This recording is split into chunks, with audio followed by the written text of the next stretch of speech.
But let's talk about someone who's known in the crypto world for pretending to be the creator of Bitcoin.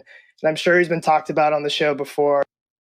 Craig Wright, who claims he's Satoshi through a very crudely and loosely constructed list of Bitcoin addresses that he claims he owns, some which may or may not be owned by Satoshi as is. But last week, a civil trial was kicked off between Craig and a late business partner of his, whose estate is suing him for stealing Bitcoin that they allegedly mined together in the early days of Bitcoin. And before we dive into this, I want to make a couple of things very clear.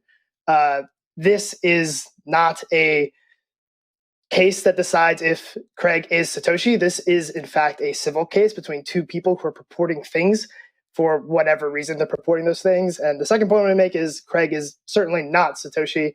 And I want to steal a quote from CoinDesk. David Morris has been on the show a bunch, and I'm going to read it right now.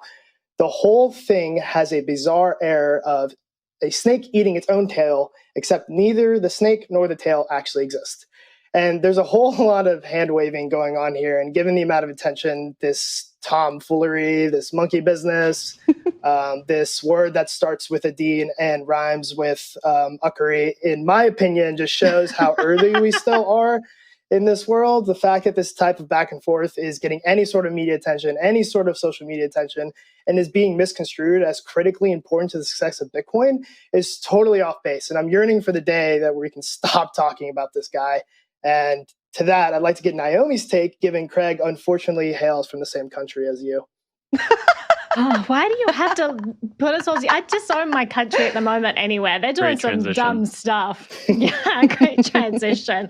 Well, so this case, I've been following it super closely ever since we had the preliminary trials about this and all of the evidence was put forward. And it's the craziest thing. And it doesn't seem that Craig can come out of it well either way, because on the one hand, he proves that, yes, I have all of this Bitcoin, in which case he has to hand over a huge amount of money, like billions and billions and billions of dollars to the Kleiman estate.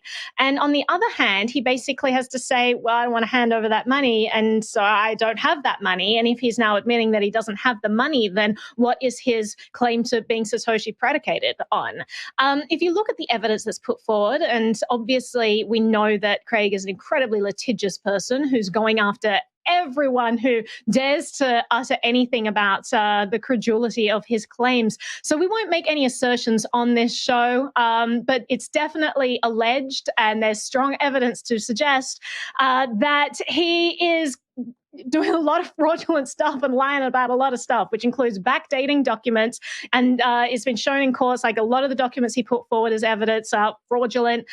Things like backdating where he'll just change the date in an email, but then it didn't change any of the metadata associated with that. And so it's, things like that. There was one instance where he offered some communication between him and Kleiman on an instant messenger that didn't even exist at the time. So things like that, it gets pretty crazy, like the hoops that this guy's jumping through. But I'm entertained, to say the least. And I know that he goes on trial himself. He takes a stand today. I'm very interested to follow up and see what he comes out with, because it tends to be quite entertaining. But I'll throw to you, Will, for your take. This trial has how long has it been going on for now? I feel like it's been at least 2-3 years in the making. Yeah. And it's the same kind of story gets pulled out every time.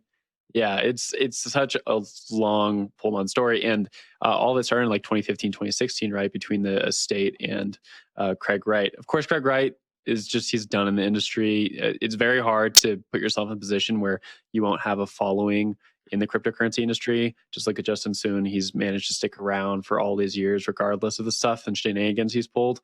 Craig Wright is probably in the bottom of the barrel. Somehow he's really, really managed to kind of kick himself and ostracize himself out of the entire industry. And now we have this case. So I'm almost disinterested in it, because it's just it's this lunatic who I don't care about, and he's still just talking his own bag. So that's my take on it. I know it's probably not the one you're expecting, but that's all I think about whenever I see this trial go on. One thing I will add is that Gavin Andresen, who really was one of the people who gave the strongest support for Craig in the early days, the idea was that Craig went and tried to prove to Gavin that he was Satoshi. Now, Gavin, as we know, was the person who first took control of the repo for Bitcoin.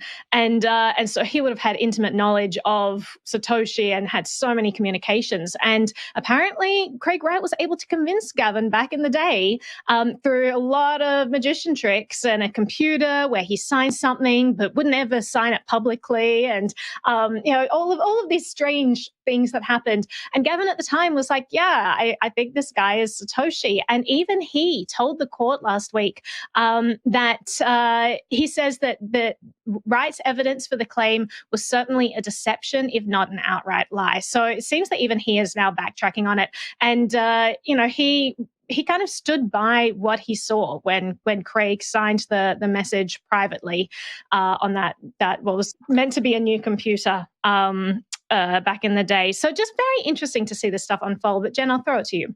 Yeah, it's just such a circus. Everyone's kind of covered what I wanted to say about it. But George, I have a question for you. You look so angry as we talk about this. Why did you bring this story to the table today? You look so mad about it. I want to share the anger amongst friends. I am entertained by the fact that Craig sort of talks like he's some sort of evil villain if you read some of the things he said, but he doesn't have the ability to actually follow through and be the evil villain. But Naomi, what were you going to say there? I mean, it's fascinating to me that we created a system where we can, Satoshi created a system where you can decentralize trust, where you no longer need third parties and people who could be corruptible or court systems or any of that to prove anything. You can rely on mathematics and encryption proofs and all of that. And yet Craig is saying, to hell with that thing that I supposedly invented. I'm going to use the court system to prove whether or not I'm Satoshi. And I'm going to depend on the court system and force people to take down my white paper as they did to Bitcoin.org. I mean, he's really just using this legal system in scenarios where it's completely unnecessary. If he actually wanted to prove that he was Satoshi, he would just sign a message using the private key associated one of the addresses known to be Satoshi's. So it hasn't happened, and there are people who will remain skeptical of the credulity of his claims until that happens. And I don't think that's ever going to happen, quite personally.